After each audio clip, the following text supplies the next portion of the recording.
Greetings and salutations, YouTubers. This is ZillaFan85, and I, of course, represent YouTube's bargain basement of the airwaves. I am back today with my latest video, my latest figure review here. Today we're going to go ahead and take a look at my Toho Machine Chronicles 1963 Gotengo figure.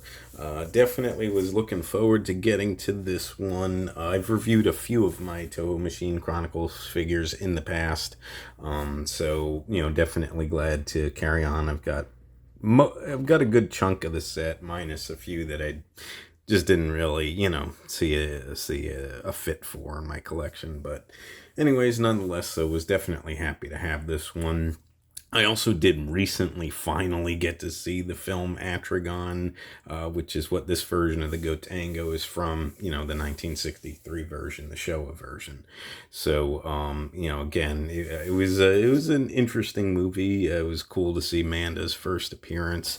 The Gotengo is a pretty awesome ship, for sure. So, now that I've seen it in action, I'm used to the Final Wars version from 2004, but getting to see the Showa version, this is definitely a beast in itself. So, and Captain Jinguji, he doesn't take any crap from the people from Mu. So, kind of reminds me of Captain Yamabe from Destroy All Monsters, who I'm a huge fan of. I just love how much of a bad mamma jamma he is, and Captain Jinguji's kind of the same, but for sure, like I said, very happy to add this to the collection. Let's go ahead and jump on into it. We're going to start with the box that this comes in, as I do have the boxes for these figures still.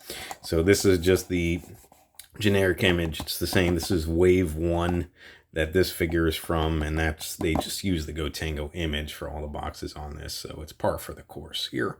But you guys can see the Japanese lettering. I'm sure it mentions Toho Machine Chronicles, etc., etc. Of course, you got the Bandai logo there, which these are Bandai figures. And it's the side of the box there. Nice little profile shot of the Gotengo there. And there's the back of the box, which shows all the figures in Wave 1. And Wave 2 has a separate box art and whatnot, of course. But you can see the Gotengo and some of the other ships here. So, and of course I have the Super X and the Moonlight SY3, which I've already previously reviewed. I also do have the Showa Maser tank, which I will review in the future. I did initially get the Submarine Alpha and Black Shark, but I sold those. They're from that film Latitude Zero, which I'm just not really familiar with, so I just decided not to keep those ones. But nonetheless, they got some write-up information on the other side of the box. The top with that Showa Maser tank there, very cool, and the bottom with just some legal jargon. So anyways, we'll go ahead and set the box to the side, and we'll go ahead and jump on into it here. So let's get to the good work. We're going to start with the Gotengo itself. Some people do call this the Atragon, but the Atragon is really just the name of the film. The ship is actually the Gotengo. So just as a little bit of clarification for anyone who's wondering. But you can see here, really nice paint and detail. You got this sort of bronzish color on the top with all these lines done for all the patterning and whatnot. Got sort of this nice sort of command center area here, I guess you would call it. It's got like the tower part of the ship, submarine slash ship, I guess you could say, because it can fly and it can also go underwater. So it's pretty, it's supposed to be pretty advanced, which it is. So, and of course you got like these sort of antennas and whatnot that come out from the top, obviously for communications and whatnot. So pretty cool. It's a little bit of a softer plastic, so a little bit of a bend on them, just because I guess sitting in the box and whatnot, but still really cool nonetheless. Nice detail work, all done in this silverish paint for this whole tower area. And of course you got these sort of wings that protrude out there, and then of course you got all these like guns and turrets here on the back part there. None of them, as far as I can tell, rotate. So they're kind of in that stationary position. Again, all done in that silverish color. You got them there, and you got them on the front area as well. So this is definitely a ship that's ready for battle. So very, very cool.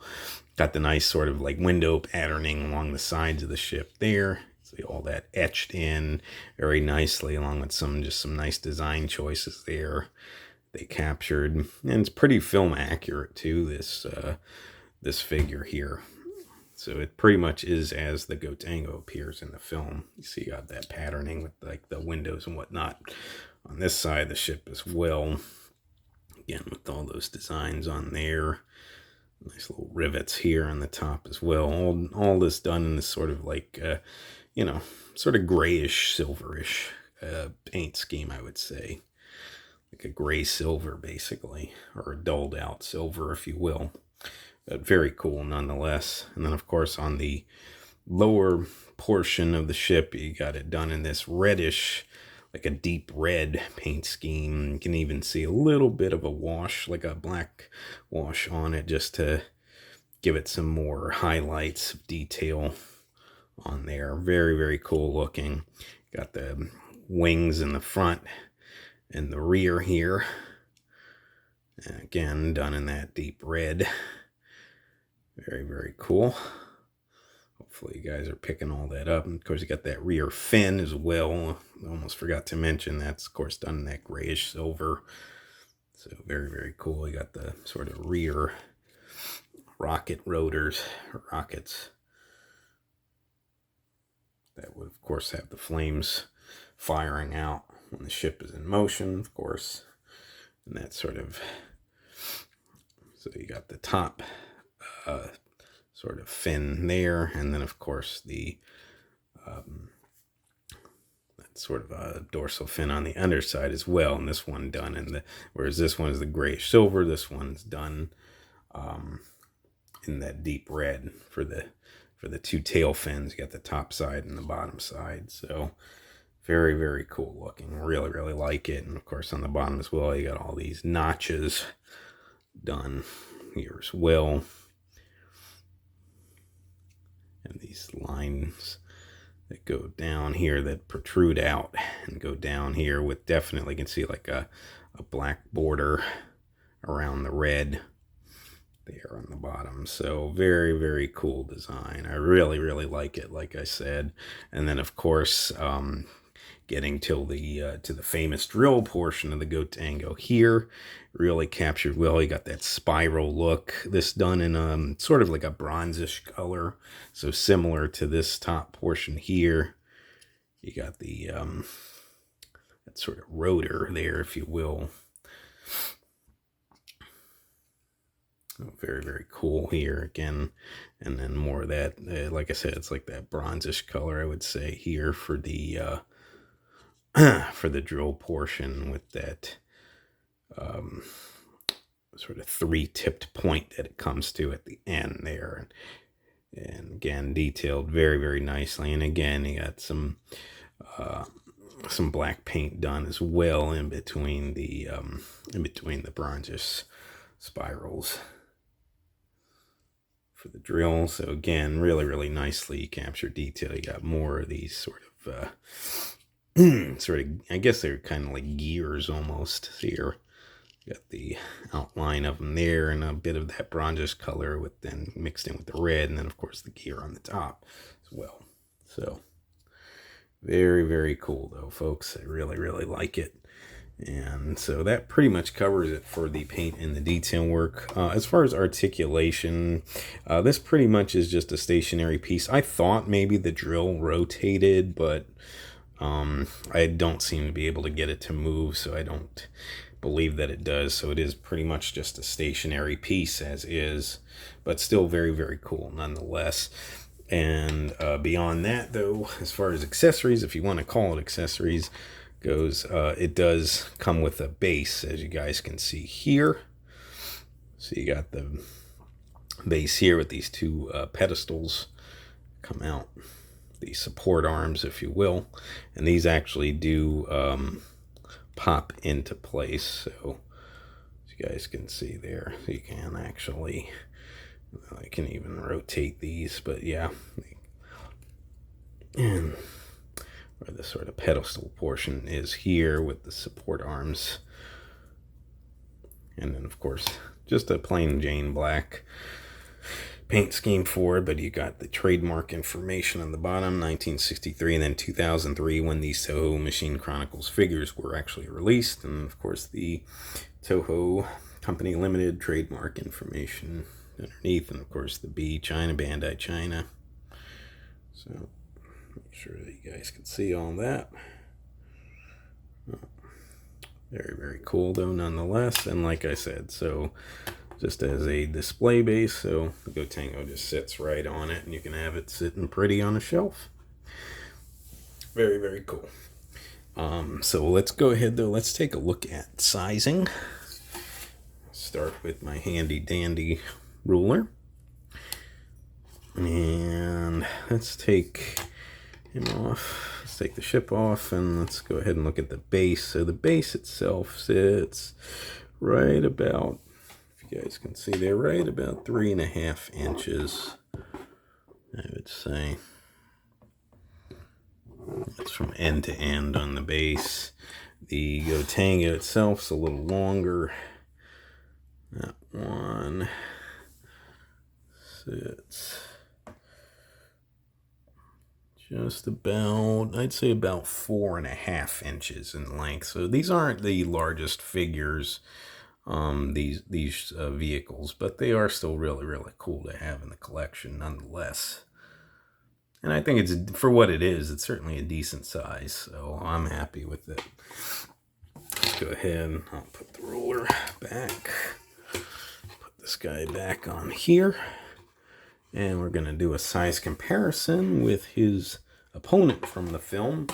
And of course, with that being, I have my YMSF Manda figure. Now, of course, this version of Manda is based on the Destroy All Monsters incarnation, but still sort of my mainstay Manda figure that I've got. I don't really have, per se, a Atragon version, other than maybe that Bandai Destruction pack, but those are smaller figures anyway, so this is more of your standard size figure here. But you can just see, I mean, this Manda figure from YMSF is pretty lengthy size piece, but just to see how he looks compared to the Gotengo.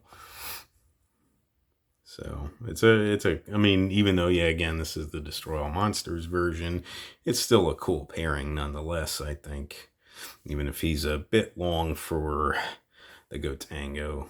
But still, like I said, I think it looks pretty cool if you wanted to have these displayed next to each other on a shelf.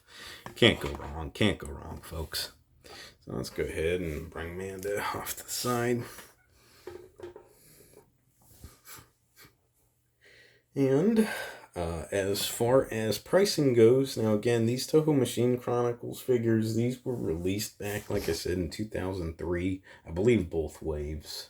I could be mistaken on that, but so they, of course, they're older. They're on the more rare side, and they are somewhat difficult to come by, but you can see listings for them from time to time on eBay.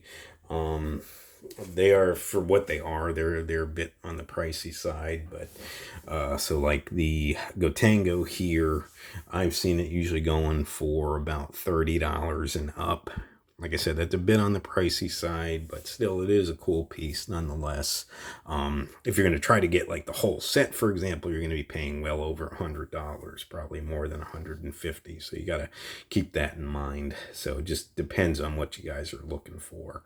But nonetheless, if you're in the market and you're willing to pay to play, like I said, this is a really, really cool piece, and definitely a very cool addition to the collection. So I do recommend it from that standpoint. Other than that, I think that about wraps it up for this video, folks. So I would like to thank you guys so much for watching. If you would like to subscribe, please feel free to do so. If you would like to like and or comment on any of my videos, please feel free to do so as well. And just remember, until next time, ladies and gentlemen, you be good to yourselves, and sayonara.